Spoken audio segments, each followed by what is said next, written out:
In November 2020, Boutique 443 celebrated its one-year anniversary. Let's hear what one of the owners, Nancy, had to say about the first year of operation. It's gone very well. We were very busy when we first opened. My sister and I were very excited, and we had a lot of momentum going. And then, of course, everybody knows that COVID came upon us, and we had to shut down for almost 12 weeks. It was tough.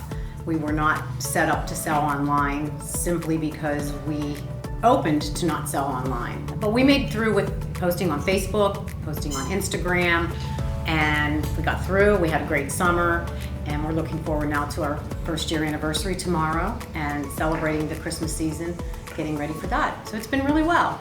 We've enjoyed it. A lot of work, but we've enjoyed it.